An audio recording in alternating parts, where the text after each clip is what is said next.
Buenas noches, mi nombre es Eduardo Salas Franco, estoy en la UNAM. Vamos a explicar el curso académico de propiedades y contaminación del suelo. Hay que recordar que esas son las fases que vimos en este semestre. Las propiedades físicas del suelo es como, o sea, ya sabemos, el suelo es una mezcla de materiales sólidos, líquidos y gaseosos. Por los líquidos como el agua, gaseoso el aire, ya lo sabemos. La adecuada relación entre estos componentes se determina la capacidad de hacer y crecer las plantas y la disponibilidad de suficientes nutrientes para ellas. La proporción de los componentes se determina en una serie de propiedades que se conocen como las propiedades físicas o mecánicas del suelo: la textura, estructura, color, permeabilidad, porosidad, drenaje, consistencia, profundidad efectiva.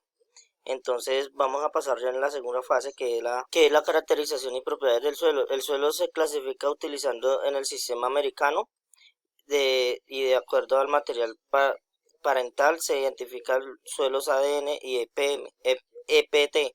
Las ADN son adicionales, por lo menos proviene de la ceniza volcánica, horizontes oscuros, ricos en humus y sílices.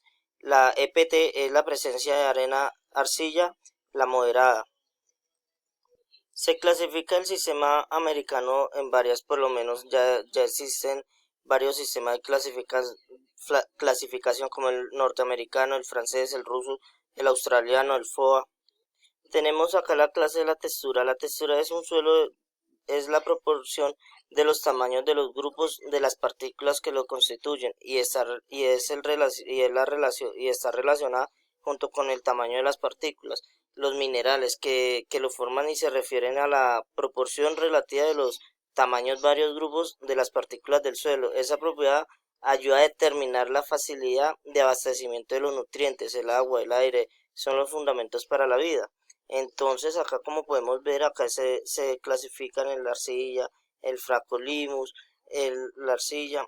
Tenemos acá la textura, es el que indica el contenido relativo de las partículas de diferente tamaño, como la arena, el limo, la arcilla en el suelo. La textura tiene que ver con la facilidad que se puede trabajar el suelo y la cantidad de agua que se retiene, la velocidad.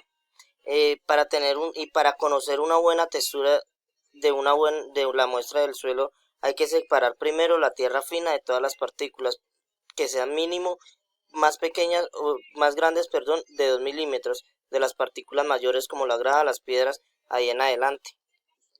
¿Qué es la porosidad? La porosidad del suelo es el que representa el porcentaje de los huecos existentes en el mismo frente del volumen total. La porosidad depende de la textura, de la estructura y de la actividad biológica del suelo. Cuanto más gruesos son los elementos de la textura, mayores son los huecos entre sí, entre la porosidad. En la segunda fase vimos la hipótesis del problema contaminación del suelo. El problema son las trazas de los metales pesados en los cultivos de las hortalizas, que sobrepasan y significan los límites de toxicidad permitidos. Como acá lo podemos ver, los agentes causantes son los lugares de absorción relacionados con los coloides orgánicos. La hipótesis es la presencia de los metales pesados en las hortalizas, que podemos, para el consumo humano hay que tener mucho cuidado cuando hay mucho pH. La acumulación de contaminante y la solubilidad son dos métodos que se dividen. La absorción es la fisioabsorción y quimicoabsorción. Metales pesados como iones libres tienen de acción directa sobre los seres vivos. Las plantaciones absorben todos los metales pesados. La solubilidad y la movilidad son los suelos que controlan la solubilidad. El pH potencial, el ROE, sí, son la presencia del CO3, composición iónica del suelo, también lo tenemos. Como todo, hay sus ventajas y sus desventajas. En las ventajas tenemos las ideas para extraer metales pesados, aplicación de procesos físicos. Las desventajas serían los altos costos operacionales y la disposición del material obtenido después del